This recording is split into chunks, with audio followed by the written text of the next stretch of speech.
to invite a lot of writers and introduce a lot of writers. On campus, as part of my job, it's not very often, and in fact not nearly often enough, that I get to introduce young, talented writers like the two students that you are going to hear from. I just want to give you a little bit of background about what we're going to do today. So, Caitlin Vandewater is a student in the honors program, and part of the deal in the honors program is that you write an honors thesis, and then you have to present that thesis in some public forum. So this was the public forum. There was another honors student who was scheduled to take part in this, but she had to withdraw from the program. So Mike Colling, a student that I had last year in a poetry workshop, stepped in heroically to read some essays that he wrote. So I just want to give a couple of brief introductions of the two of them, and then I will turn it over to Mike. Mike and Caitlin will read, and then we'll have some time left, I hope, at the end for a Q&A, okay? So let me introduce Mike Colling first. He is a senior in the English department, creative writing student. He is from Macedon. He does various extracurricular things. He's part of the campus ambassadors group. He works in the youth ministry through his church in Ontario. He is a cartoonist. He sings and plays the guitar, which I don't think he's going to do today. He wrote a song in high school called the Pizza Song. So maybe at the end you can ask him to sing that song. He had a famous encounter with Don Alhart. He served Don Alhart popcorn at the Regal Cinemas in Victor. Caitlin Vandewater is from Greenwich, pronounced Greenwich, it says. Not to be confused with the one in Connecticut, I guess, right? She is a senior creative writing student and in the honors program. She is currently the campus talk editor for the Stylus newspaper. There's a silent shout out happening up in the stands here. She has a couple of tricks up her sleeve. She can solve a Rubik's Cube. I'm not really sure how long it takes her to do that, but that's something I can never do. She drinks a lot of coffee. She is currently battling an addiction to Twitter and BuzzFeed. And as we were walking over here, I learned, and I'm sure this is not about wanting to outdo Mike here, but she talked about Japanese candy with Katy Perry at the Epcot Center at Disney World. So you can ask her about that too. Mike Colling, ladies and gentlemen.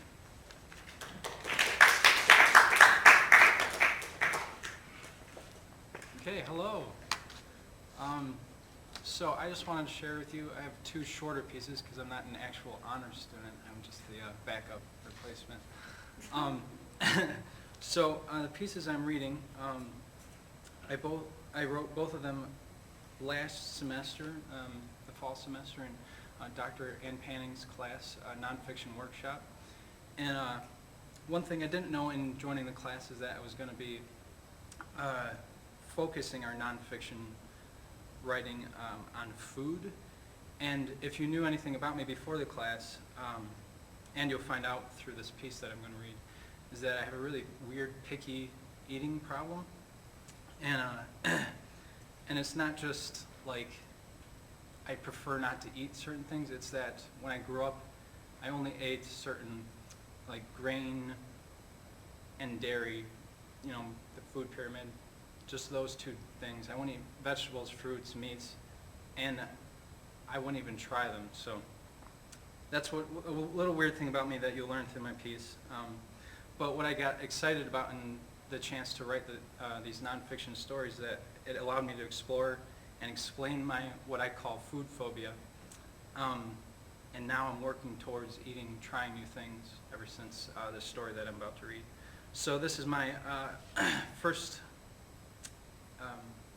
story that explains the picky eating side of me when I was on a date with a girl about a year ago who is actually going to school to be a nurse. So it was a cool story. All right, so this is entitled The Mushroom of Doom, and I'll jump right in. I was jittery and anxious sitting in the parking lot of Marvin Mazzaroni's on Main Street in Webster. It was early June on a warm Friday evening, and I kept glancing in my rearview mirror for her musty red Honda Prelude. I didn't know how much about her from the brief conversations we had months earlier at a church convention in Syracuse, but I knew enough to be nervous. I knew Amelia was freaking gorgeous, had a full-time job at a hospital, and was probably laughing to herself that I asked her out to a cheesy little pizzeria, no pun intended. Of course, I would have loved to take her to some super fancy restaurant where Mr. Jeeves would guide us to a candlelit table and a string quartet would play as we gazed into each other's eyes. Unfortunately, I could never afford something like that, making less than $8 working part-time at a movie theater. And even if I could, I would never be able to eat anything Mr. Jeeves would have served us. You see, I have kind of a peculiar food phobia. I literally eat nothing. Okay, that's not entirely true, but it is close.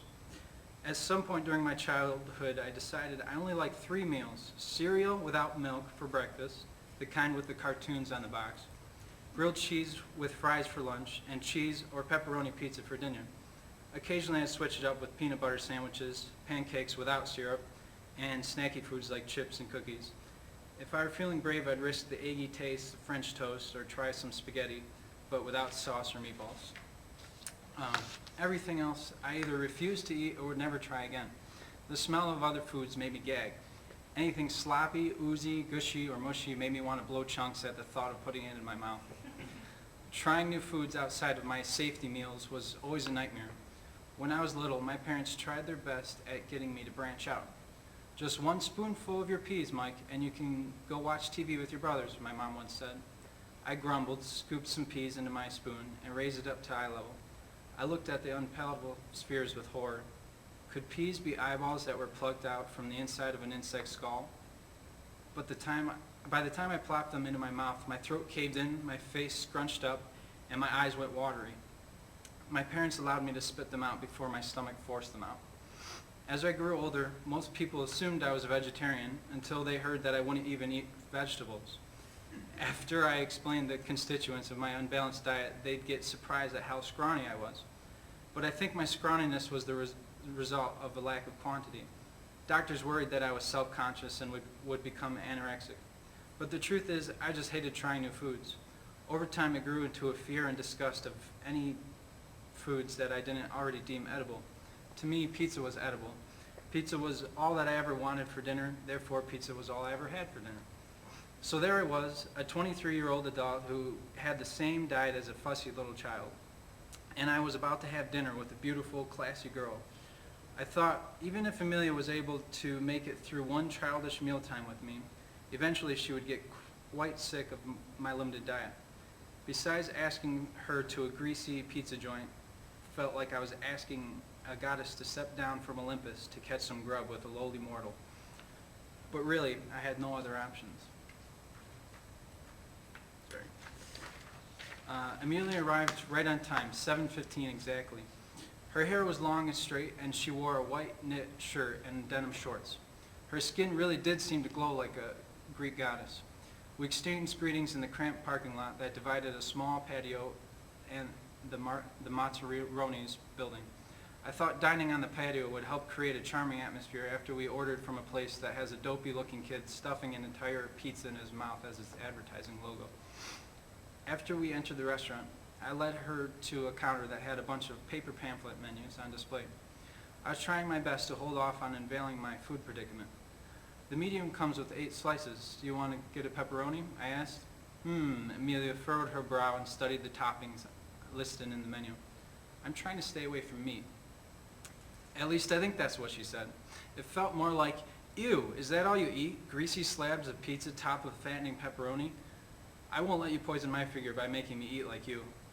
I nearly spat out that how the only meat I've ever tried was pepperoni, and that pizza doesn't really make you fat, and a million of other excuses, but she spoke first. What about mushrooms, she suggested, and after that I revealed the first clue about my food disability. Aren't mushrooms a type of meat? I asked stupidly. Her marble blue eyes widened with shock, and then she laughed. She probably thought I was kidding. I wasn't. That is until I remembered the mushrooms that used to grow in my backyard on soggy, wet days. I ordered a medium pizza, half with mushrooms and the other half just cheese. After adding 2 water bottles, we rang a total of $15.85.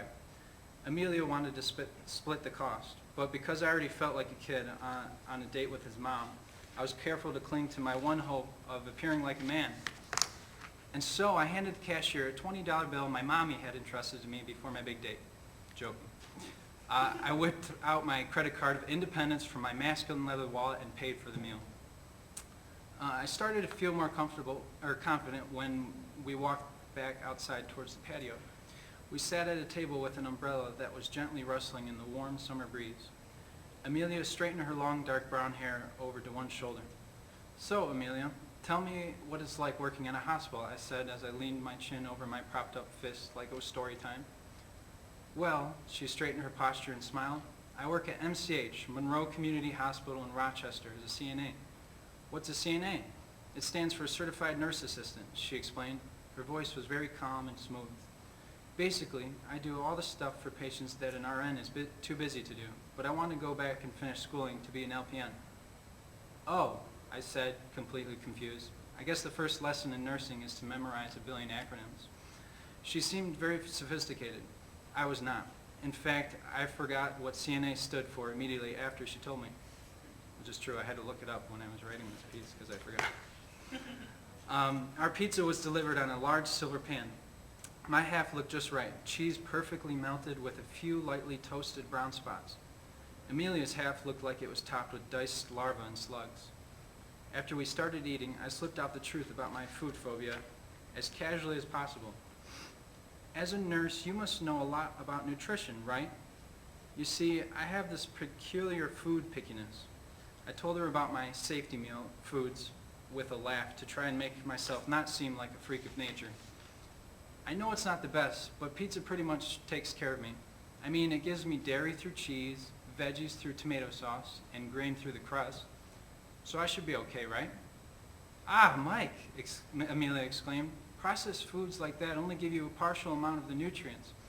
Plus, your body needs other nutrients too, like iron." "Where do I get iron?" I asked, smiling at her cute motherly concern for me. "Spinach," she answered, and took a sip from our water bottle. "Spinach is good." She was really selling it, but laughed when she saw my disgusted expression. "I could never eat spinach," I said. I slouched back in the patio chair and studied some of the cars that passed by Main Street. "You'd be amazed by the things I've never even tried." "Have you ever had soup?" She really seemed interested. "What about steak or even a salad?" "Nope, none of those. Not even bacon, eggs, lasagna, or burgers. I try to think of all the popular foods that normal people like. I've never had Mexican, Chinese, or anything from under the sea." "Wow," she said. "It must be hard to believe a person like me exists, or rather, still exists." Her golden face looked down for a moment and seemed to study our final 4 slices. I couldn't tell what she was thinking. Maybe she thought, "Wow, imagine all the fun it would be to see this guy try all the good foods out there." I liked that idea. But then I heard a different thought. "Wow, if I stay with this guy, it will be like dating a 2-year-old. Get me out of here." "I don't want to stay like this," I explained. "I wish I could eat like a normal person, but I worry if I try something new and it isn't healthy for me, then I'll just cling to that like I cling to pizza, and I'd die very soon." "Mushrooms are healthy," she raised an eyebrow with a smile. "I think you should try a mushroom." And there it was. My fate lay before me.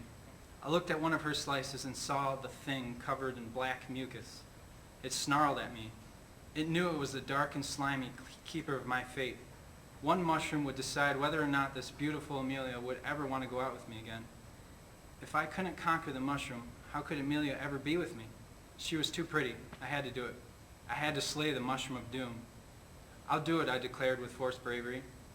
The earth fell silent. I picked up the mushroom and held it close to my face. It felt gushy and alive, but I plopped it into my mouth.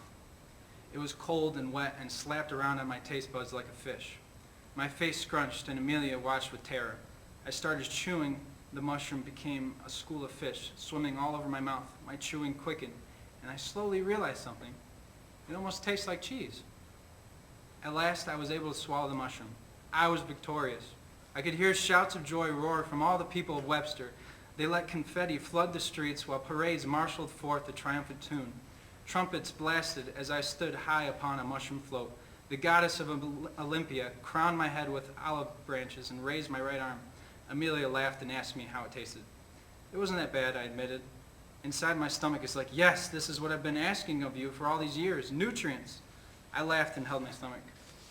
Amelia and I placed the leftovers in my car and then went for a stroll down Main Street. As we walked together, I was relieved that my mushroom battle was over and that all my worries about the date had come to a close. But unfortunately, trying a mushroom cannot win you the heart of a beautiful woman. It can, however, be the necessary stepping stone towards conquering a fear of food. In the end, Amelia and I didn't work out. We just didn't have that much in common. And I don't mean common diets, as I feared would be the ruin of us from the beginning. Amelia had a plan and knew where she was headed in life. I, on the other hand, was still figuring things out. But the date did help me to figure out one of my greatest fears. It motivated me to try my first apple. Soon after I started eating bananas and broccoli, and now I can eat chicken, eggs, ham, veggie pizzas, burgers, and mashed potatoes. While this may sound ridiculous and maybe even a bit sad, I am so glad I ate that mushroom, for without it, I still feel like a toddler in the body of a man. And that's the end of that one.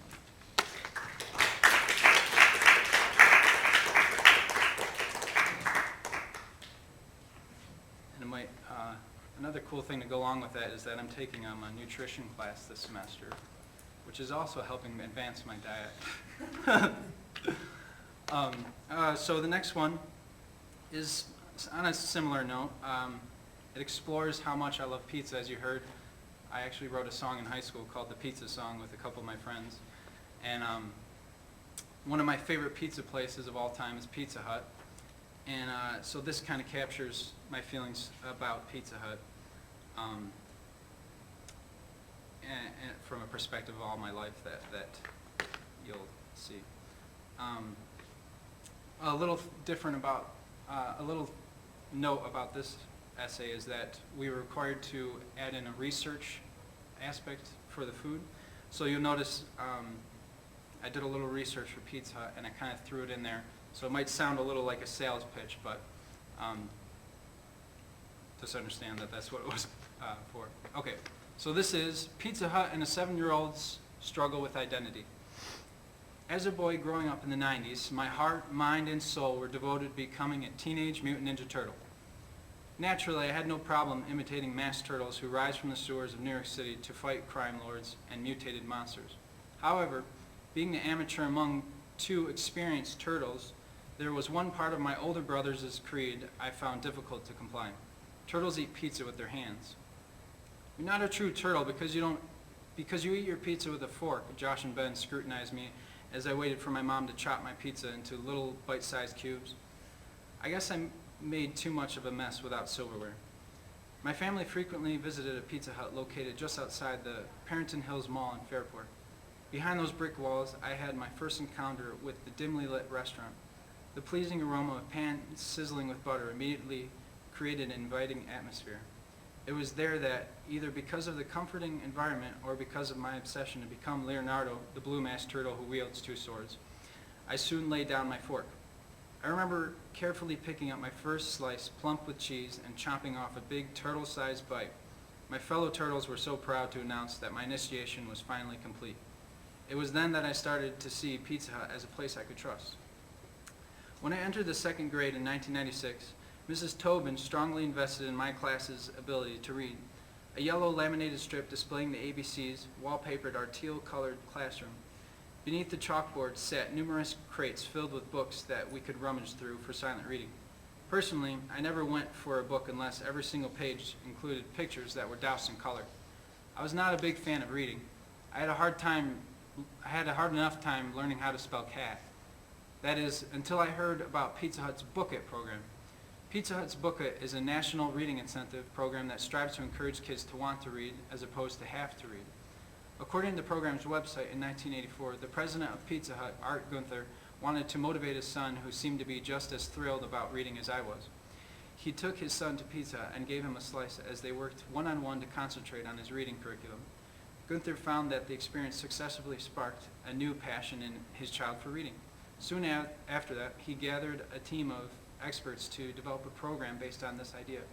The team consulted a number of education associations, some including the Kansas National Education Association, the PTA, principals, teachers, and librarians, and ended up with a program that now partners with over 40,000 schools across the nation.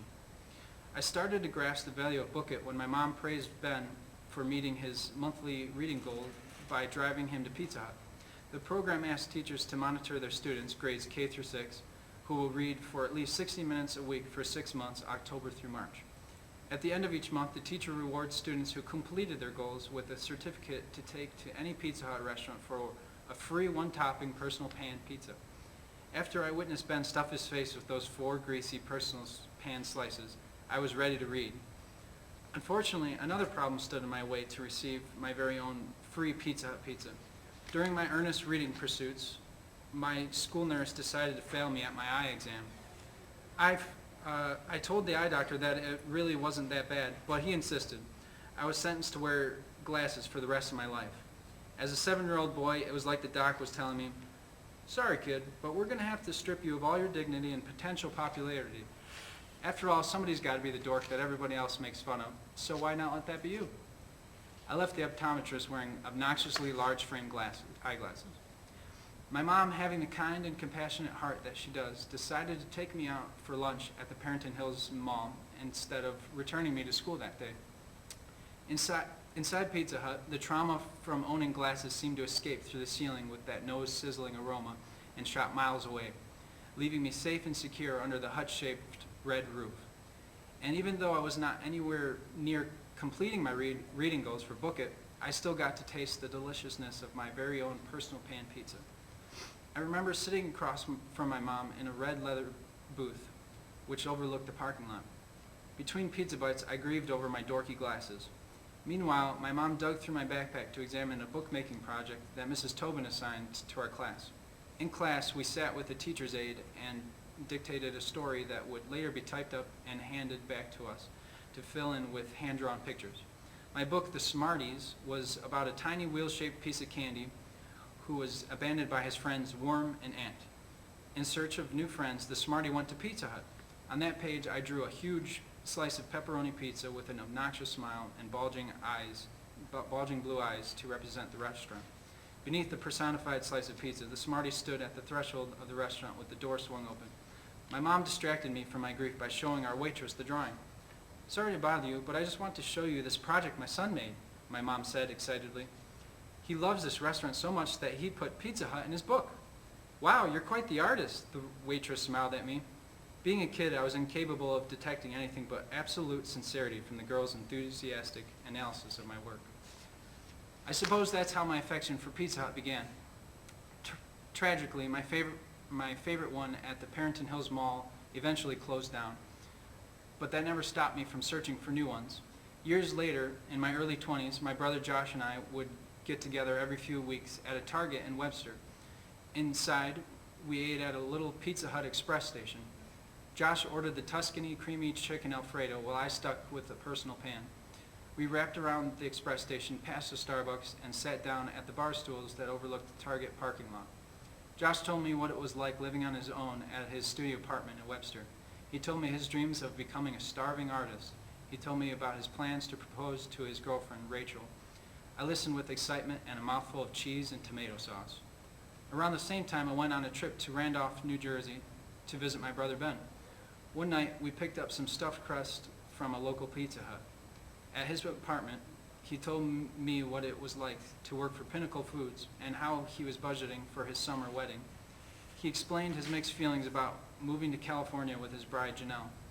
But mostly, we watched countless episodes of Seinfeld and How I Met Your Mother while stuffing our faces with stuffed crust pizza. Now, at 23, I think about all these memories I've had with Pizza Hut. For a kid who is trying to eat pizza like his Ninja Turtle brothers and a young adult who is searching for his own path in the real world, Pizza Hut is always there. In fact, the day I moved to Brockport to live on my own for the first time, I ate at the local Pizza Hut and stressed over college details with my mom. I chose the English major. Yet, somehow, I always find the comfort that I need under that red roof. The end.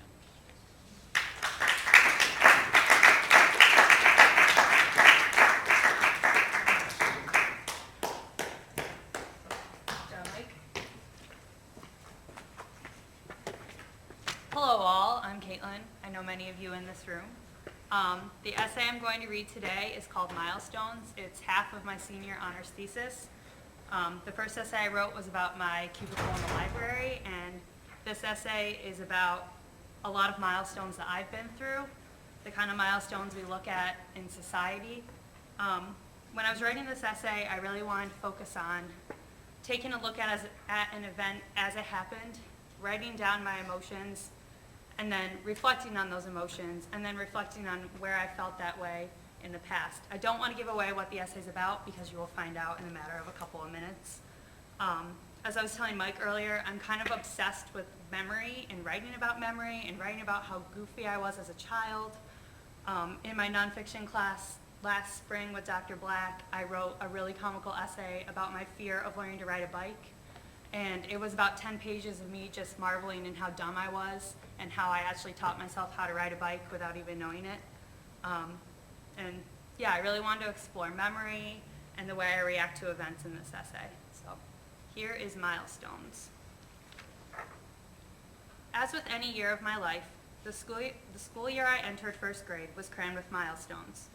It was the year I became obsessed with getting A's on assignments and papers. I learned the word butt from some farm kid who always wore overalls and had the beginnings of a snaggletooth. I contracted chicken pox sometime between February and April 1998. I've always blamed Angela Anazeski, the girl who sat next to me for most of the year, but I'm sure my mother would argue I got it from my younger siblings. It was the year I became afraid of going to the school bathroom alone. It was located 3 doors down from our classroom, and there was a rumor flying around the first grade that it was haunted by a dead lady named Mary. She lived in the mirror. First grade was the year I read my first chapter book and found out my mother was pregnant with my youngest sister. I was devastated at the time, claiming we didn't need another baby. I guess it all worked out in the end. I got another sibling to boss around, and she got to be the only one born and fully raised in our folk Victorian home. I'm kind of jealous of her for that. She doesn't appreciate its character. Shortly after we moved into our home in late 1997, my father began to sand and remove lead paint from our current living room and dining room. It was the first of countless home improvement projects, and one of the few I did not help execute. Because of this, we lived in only half our house. Until early 1999, our family would take up residence on the second floor, spreading out as much as we could across 3 bedrooms and the tiny in-law apartment at the back of the house. It's a strange notion to think that our lives were contained on a single floor, considering how full our home seems now. As a 6-year-old, it didn't matter that I played and ate and watched TV in the same space.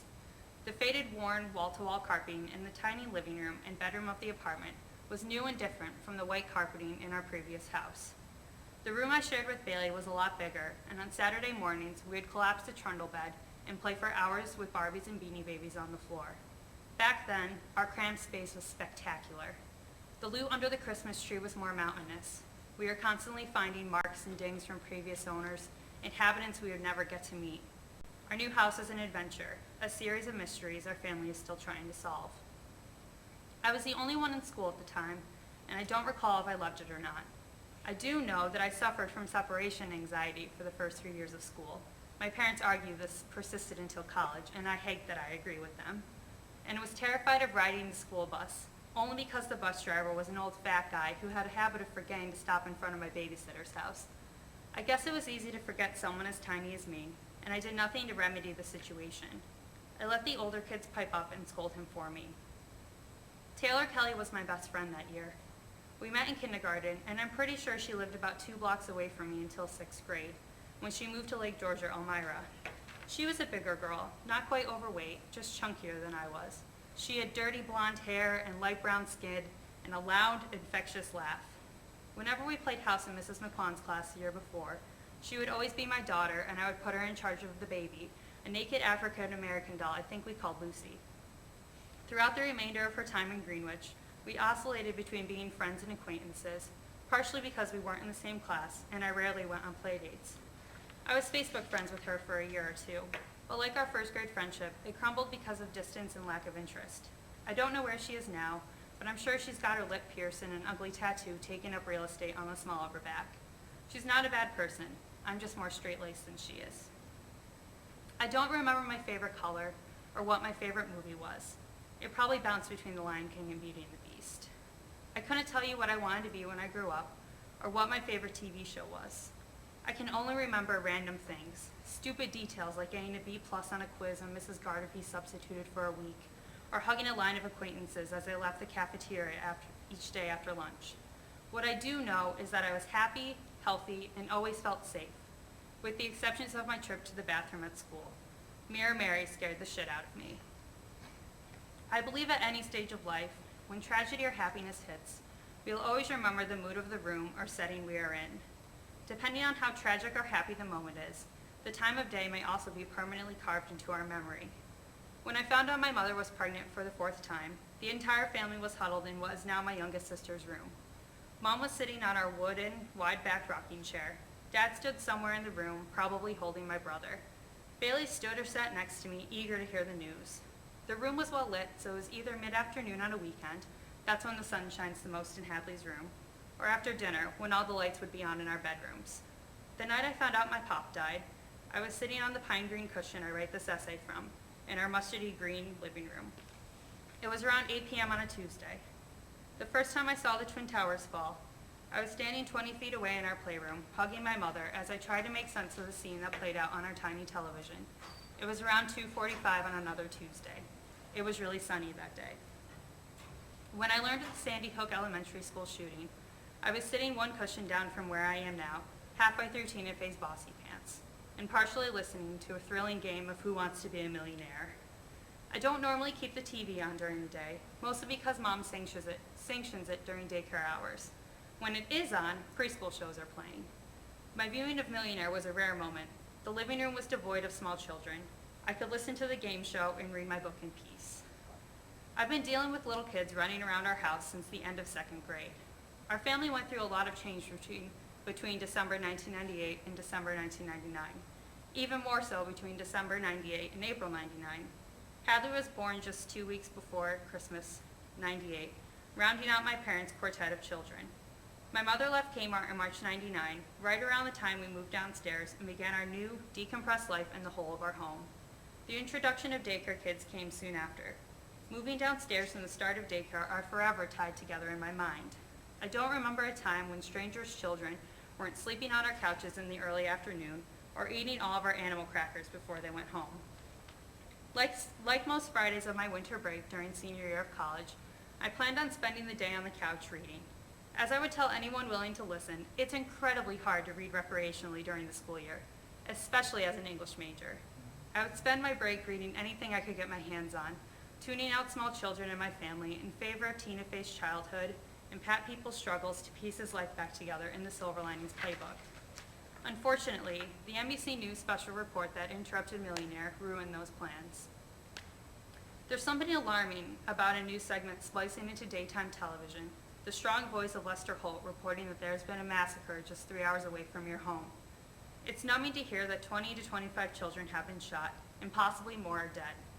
It was 10:30 in the morning, and the nation, possibly the world, wants to know why someone would open fire in an elementary school. I've lived in a time when school shootings and murder-suicides are an unfortunate public and social norm. Some people blame it on a lack of gun control. Others say it's because of the mistreatment and misunderstanding of the mentally ill. I believe it oscillates between the two. And while my immediate opinion may not matter in the grand scheme of things, I know that gun violence is a motif that has been prevalent throughout my life. On November 1st, 1991, 11 days before my birth, Gang Liu, a University of Iowa graduate student, opened fire on an astronomy and physics faculty meeting, killing 4 faculty members, later killing the Associate Vice President for Academic Affairs, and injuring a student employee before taking his own life. On my brother's 2nd birthday, April 20th, 1999, Eric Harris and Dylan Claybold opened fire in Columbine High School in Littleton, Colorado, going on an hour-long shooting rampage before turning the guns on themselves. Their original plan had been to blow up the school, which would have killed at least 500 people. I was too caught up in listening to the Spice Girls and eating my brother's birthday cake to know that 14 students, including the shooters, and 1 student had been killed, with 27 others wounded. I'm sure it was one of the rare nights of my childhood where my parents did not turn on the evening news for fear it would ruin our festivities or scare the wits out of us. Truthfully, I probably wouldn't have paid attention. It wasn't until a year after Columbine that I became acutely aware of violence in primary and secondary schools. This was because of a string of bomb threats in my middle and high school. Luckily, nothing ever resulted from these threats, typically caused by someone writing bomb in a bathroom stall or locker. But I lost count at how many lockdowns we had that year, and how many times the high school was evacuated into the middle school auditorium. Third grade was another year I was afraid to go to the bathroom. I was terrified of being the kid who found the dreaded bomb graffiti written next to a toilet or sink. This sort of violence is not restricted to the past 2 decades. The deadliest mass murder in a school in United States history occurred in 1927, when Andrew Kehoe blew up a house, killed his wife, and then set off a series of bombs around the Bath Consolidated School in Bath Township, Michigan. While my parents can't recall any major school shootings, their childhood and adolescence was populated with assassination and murder attempts. The year they turned 2, Martin Luther King Jr. was assassinated on the Hotel Lorraine balcony in Memphis, Tennessee. When they were 14, John Lennon was murdered outside of his New York City home by a crazed fan. 5 years before, there were 2 separate attempts to kill President Gerald Ford. Both occurred in California, September 1975. Nothing condones the murderous behavior behind these tragedies and assassinations, and while all are shocking, the Sandy Hook shooting really struck a chord with me. It's not that incidents like the Virginia Tech Massacre of 2007 are any less tragic, but because the primary victims were children, I spent a good portion of the afternoon feeling like I was going to vomit.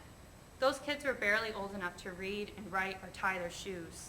They lived in a place that was on the short list for the best places to live in America in 2005. The violence in their world was from cartoons and squirt guns, not semi-automatic rifles that can fire up to 6 bullets a second. I'm far enough away from being a parent that I cannot even begin to imagine the pain the families of those first graders are going through.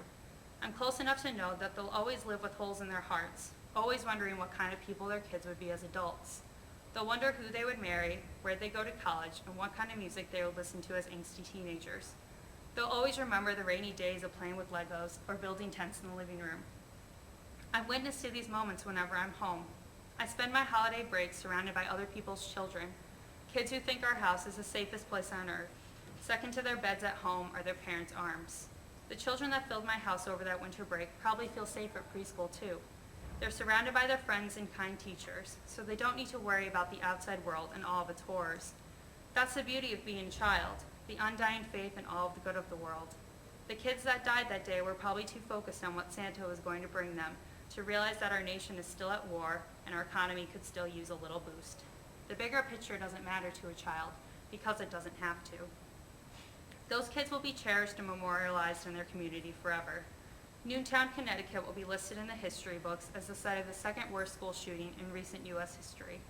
On December 14, 2013, NBC or ABC will probably do a special on how the Newtown community is healing and all the charitable efforts and possible organizations that resulted from the tragedy.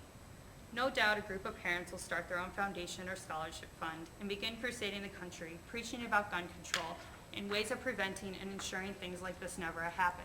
And that's the thing. These things can be prevented. Over the next few years, Adam Lanza's face will continue to be plastered across the media as reporters and authorities and psychologists dig into his mental health records. We'll learn of his achievements in high school and if he was bullied as a child. The fact that he was autistic might take center stage, and pictures of him as a kid will probably be featured as a way of gathering sympathy. More importantly, attention will be called to the fact that this incident, this massacre, was not a random event, but a well-thought-out and executed plan by a mentally deranged young man.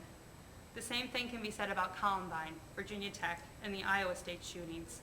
It all comes down to mentally disturbed young men who have access to guns and a motive to kill. All of them could have been prevented.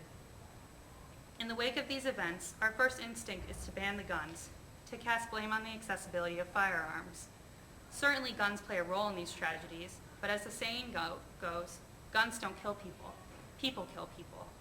And no matter how many laws are passed, no matter how strict firearm regulation becomes, that doesn't change the fact that mental health problems form the foundation for almost all these incidents, and that they could have been prevented if someone took the time to recognize that these young men needed serious help, that they shouldn't have been around or allowed access to guns. Yes, maybe we need to curb the way people go about obtaining firearms, but we also need to recognize that owning a gun is like owning a car or getting a driver's license. There's a level of responsibility that comes with owning firearms and learning to drive a car. Every time you get behind a trigger or steering wheel, you are risking injury to yourself and those around you. Sure, there are many careful and safe drivers and gun owners, but there are plenty of men and women who abuse their right to both. As with most things, it's the careless, reckless gun owners and drivers that give regular law-abiding citizens a bad rap.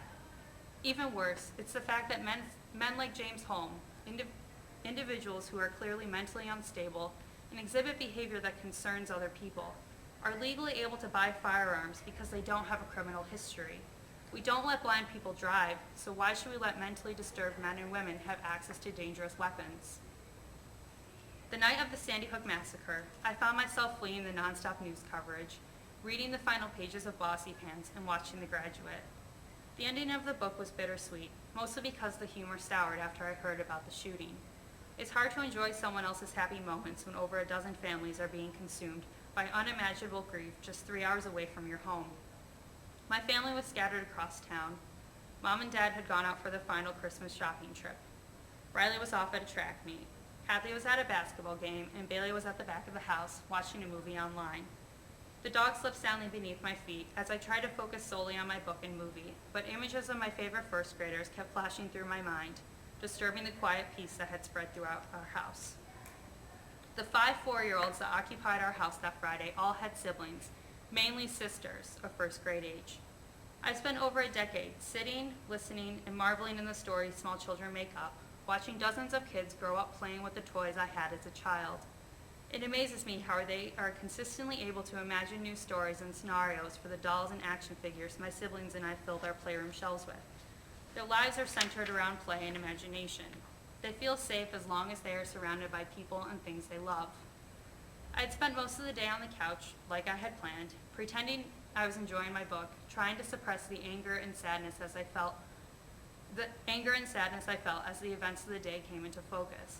I kept the TV off for most of the day, for fear that the daycare kids would catch wind of the news and suddenly have a million questions as to why the world is the way it is.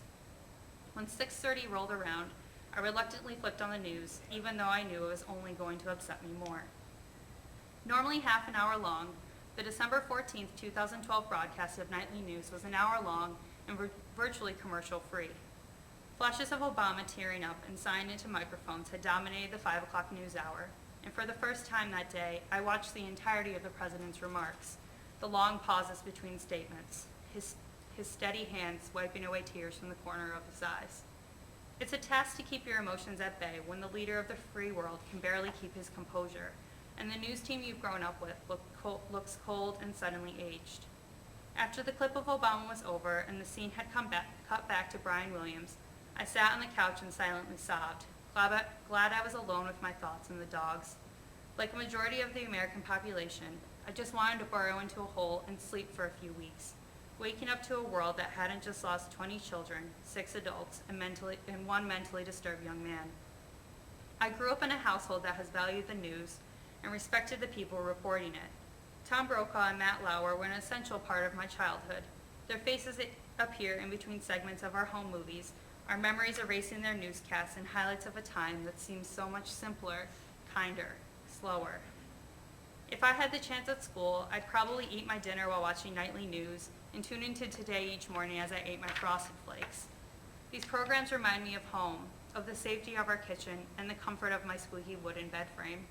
Keeping up on the news helps me to keep things in perspective, to respect the opportunities that have been given to me, but most of all, it has taught me to look our society in the face and question why horrible, unfortunate, and tragic things happen to innocent and good people. In the days and months that followed September 11th, there was an overwhelming need, both in our household and across the nation, to know every detail as it happened. I remember going for what I thought was weeks of constantly watching CNN or other 24-hour news networks, searching for new answers to the large looming questions that the 9/11 attacks left our country to answer. I was 9 when the attacks happened, and barely aware that one day everyone I know and love will die. Watching the looping footage of the Twin Towers falling, the Pentagon's damage, and the wreckage of Flight 93 did nothing to ease the newfound worry I had about death.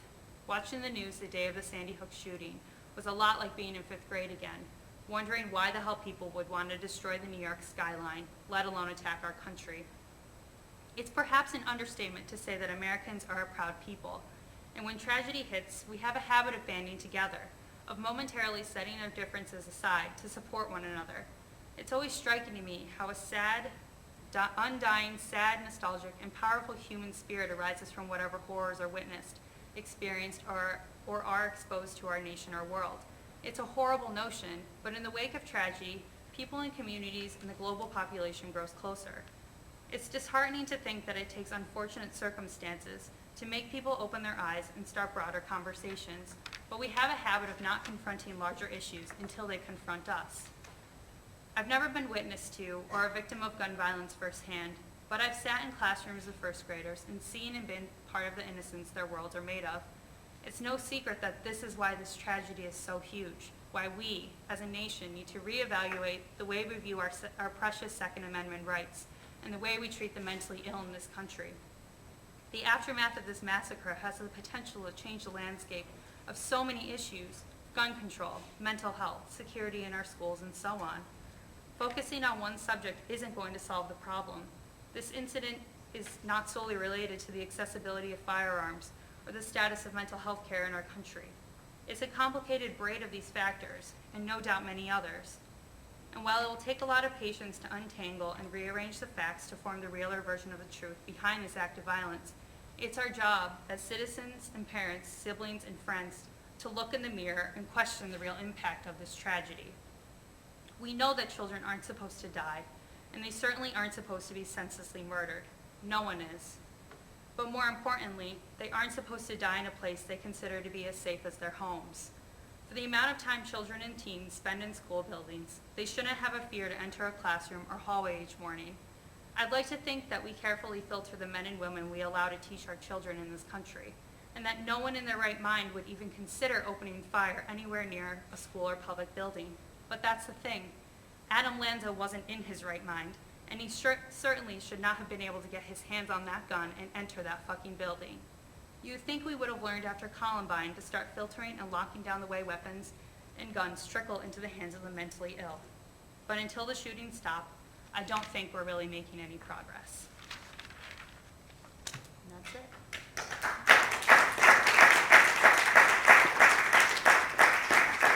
Are there any questions and answers? Q&As? We have some time for questions, comments, anything at all. Yeah, for Mike too. First name with Mike. Cassie Negley. How long did it take you to put that together? Like, did you sit down and write the segments, or did you go back through? As I said in the essay, I was sitting on my couch with all these little kids running around, and my first instinct when anything happens in my life is to sit down and write about it. And this was a huge thing. I was sitting in my living room, and this news report came on, and I was like, you've got to be kidding me. Someone just shot up an elementary school? What? And so I grabbed a notebook, and I was just scribbling down my emotions. And after that, I went back, took about a week to really think about it, and went back and just saw how upset I was.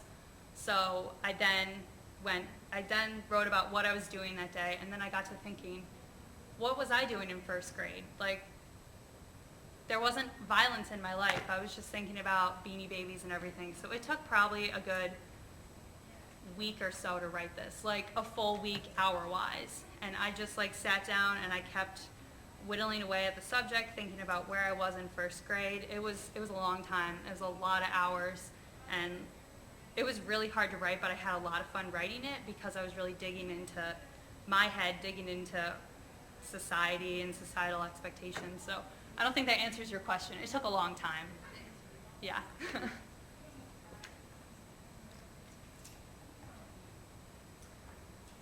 Yes. Since you were talking about memory, and really both of you are writing, from memory, and there's a lot of conversation in the literary world about truth-telling and fact and fiction and what constitutes nonfiction. How comfortable are both of you as writers and as readers of nonfiction with invention, the creative part of nonfiction? I can Yeah, start go with a ahead. comment. That's what I found interesting. Like I said, these are my first nonfiction experiences writing these, and I was wondering, can I, add like the stuff about parades and floats happening after I tried the mushroom? None of that really happened. And to be honest, it didn't really happen at the time that I was doing that even in my head, but I think it expressed the feeling so well that that's why it worked itself into the piece. And so, comfortable. I guess I would struggle if I was looking to someone else's work to be like, what is it really like to be in that situation of whatever I'm reading about?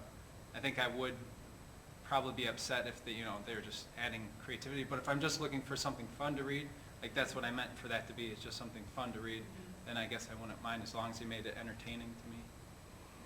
I think when you read nonfiction, you definitely take a leap of faith and assume that the writer's telling the truth. I know when I write a lot of nonfiction, and I have a habit of admitting when I don't remember things, and I'm sure it gets really annoying to my readers that I say, I don't remember if this happened. I think that this happened, but my mother would probably argue this.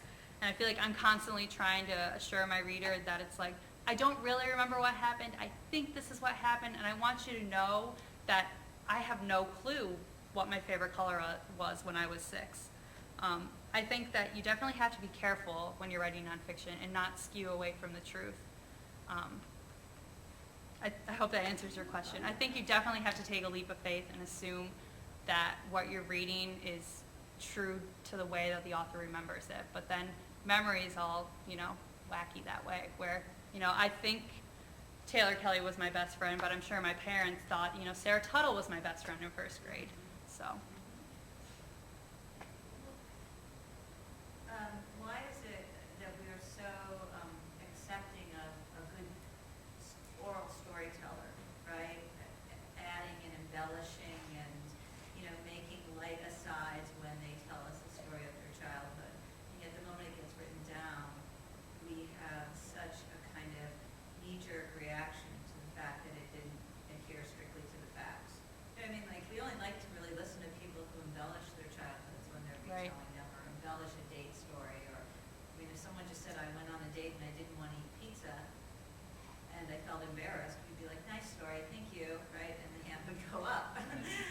So why is it when it's down on the page, do we think it has so much more of an urgency to be truthful as opposed to,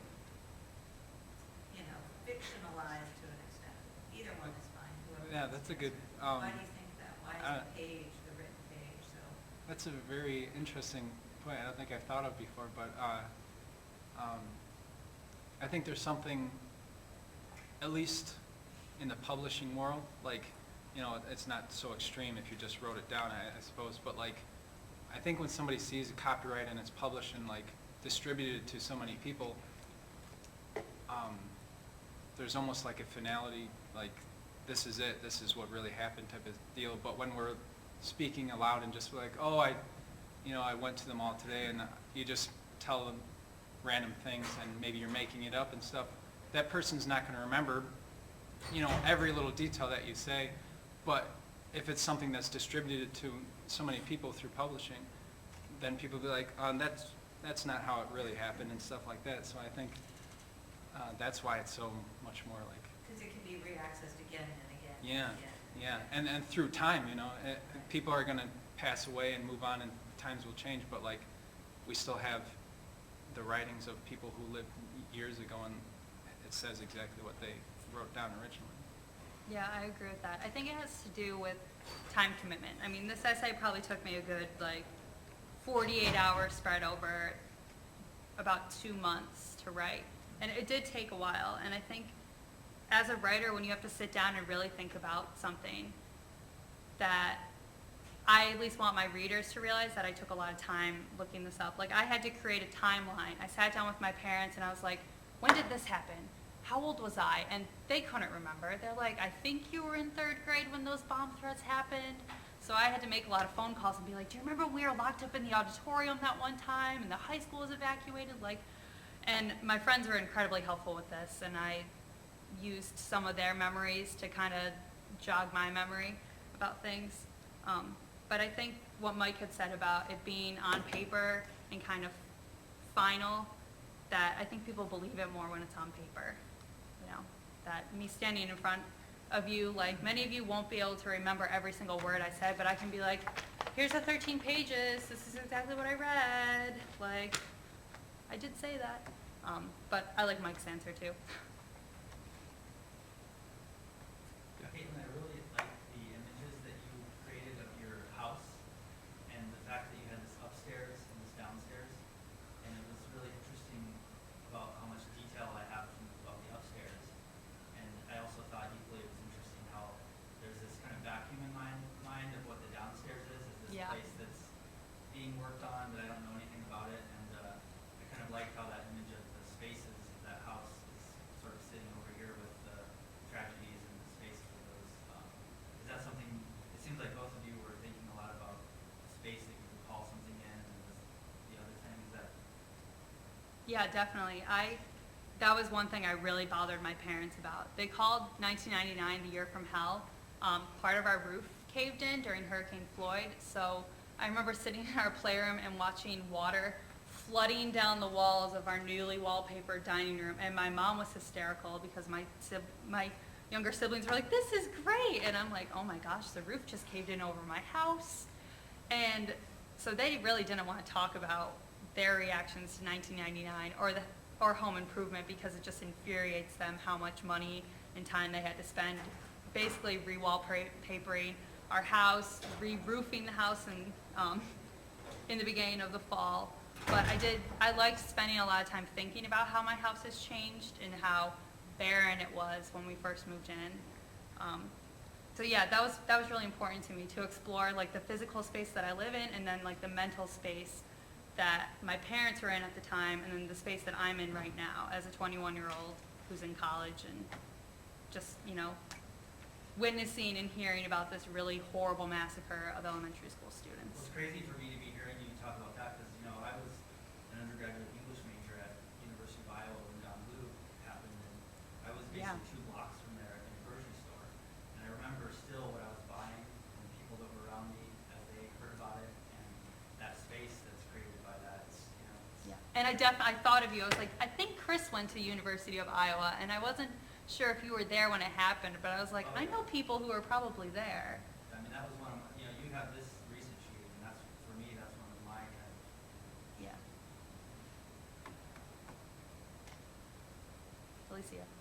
Mike, obviously, your, you know, gateway to a wider palette wasn't so much mushrooms, but it was the desire for love, right? Yeah, in certain it words. was. You may not know that, but it was. And so I'm wondering if when you started having other moments where you were willing to try something, if there was an equally motivating force.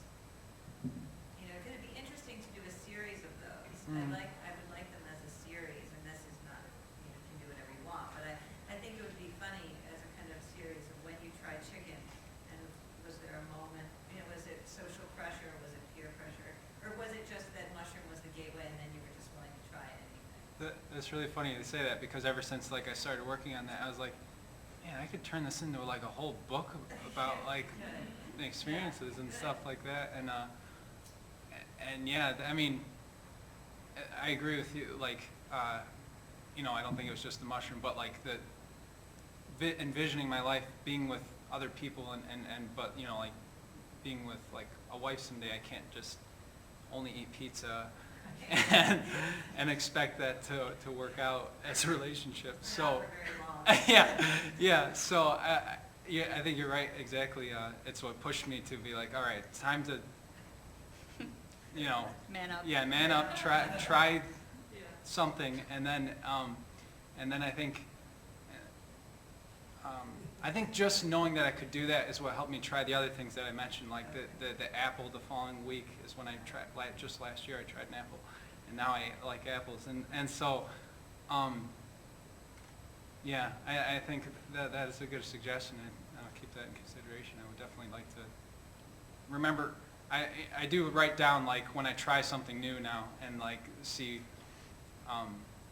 where I am or what motivated me to do that. And it usually is just because not at this point in my life, now I know I can do it. Right. And like I was saying, I always try and guide that with like an understanding of nutrition, which is why I'm excited about this nutrition class I'm taking, because then I can understand what is a balanced diet and what nutrients do we really need. Not that it's so hard to know. So.